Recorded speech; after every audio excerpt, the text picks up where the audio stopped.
Terve. Seppo, 28 päivä. Rankka elämä takana tulin kertomaan sitä teille, että tässä samoja virheitä kuin meikäläinen. Aloitin tossa 16 kesäisenä kavereitten kanssa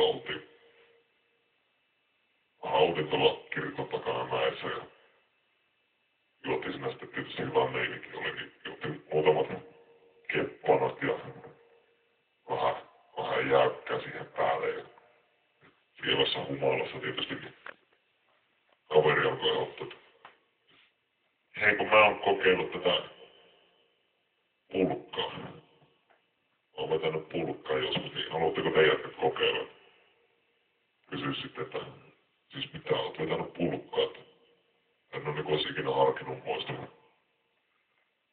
No, kaverista yllytti tarpeeksi, niin vähän lähdin mukaan siihen niitten rekeen ja sitten siitä se vaan lähti. Kaveri sanoi, että joo mä tunnen tosta parin korttelin päästä, niin siinä on semmonen kerrostalo, että saa pulkkaa. Pulkkaa jos haluaa.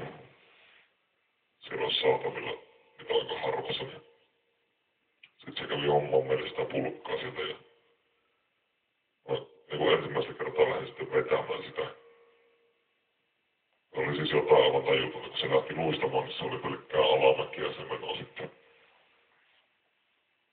Se vaan meni, kunnes vauhti hiipui, tuntui, että ei ole mitään sisältöä enää missään sitten sen jälkeen. Pakko oli vaan saada vetää lisää pulkkaa. No, tuli ensimmäinen kesä. Kesällä ei voi vetää pulkkaa, kun ei ole lunta. Ajattelin, että ei, jotain pitää kyllä löytää tilalle tähän nyt. Sitten yksi kaveri sanoi, että mä saatan tietää, että on vetänyt sormikoukkua joskus.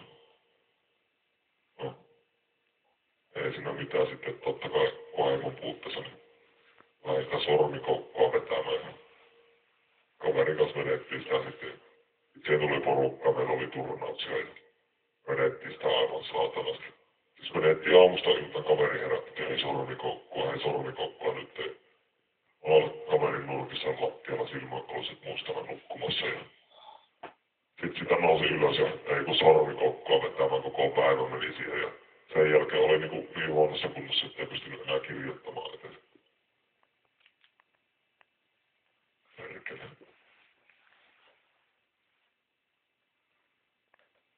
Musta se on, ei tätä kestä ajatella sitä. Asia oli ihan turvaksissa. Sitten kuitenkin niin mä jotenkin onnistunut vierottautumaan sitä sormikoukusta. Seuraava mikä mä löysin elämän. Mulla oli pakko vetää jotain, koska elämä oli niin ankeata, niin yksi kaveri sanoi, että tää on jotain, tää räjäyttää sun tajunnan. Ja sillä oli rapalapuisti. Lähdettiin sitä sitten vetämään ja sanoi, että tää on helppoa, että annat vaan katsotaan, kestääkö sun psyyke. Ajeltiin ympäri Suomea autolla, vedettiin rapalapuistetta aamusta hippaisin. Ajattelin, että no ei tästä nyt itselle tuu mitään semmoista suurempaa, että tää on vaan tämmöstä väliaikaista hauskapitoa. Sitten jossain välissä mä huomasin, että mä oon ite koukussa. Sitä on hyvin vaikea päästä irti, kun sä kerran ajat koukkuun sen rapalapuistimen. Siellä on sisäpuolella se hakanen. Se työntyy se piikki niinku.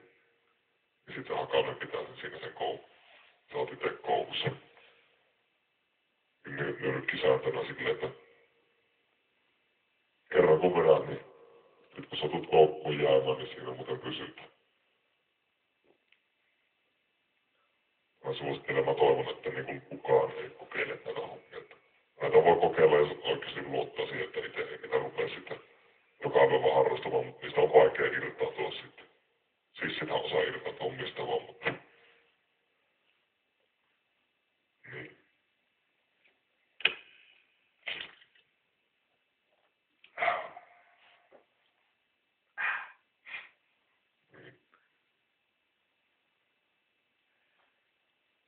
On nyt 4 päivää ryypänyt tässä, kun ei näyttäisi kaverit unohtunut ihan täysin, niin ei ole vetänyt rapalapuistinta eikä sormikoukkuja. Tämä on varmaan viimeinen viesti, mikä mä tuun jättää tähän maailmaan. Mulla on tossa toi 6-millinen kuula-ase tässä nurkassa ottamassa.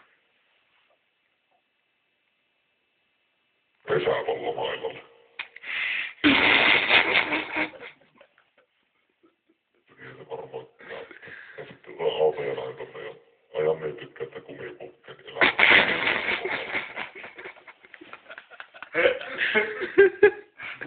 Moro. Moro.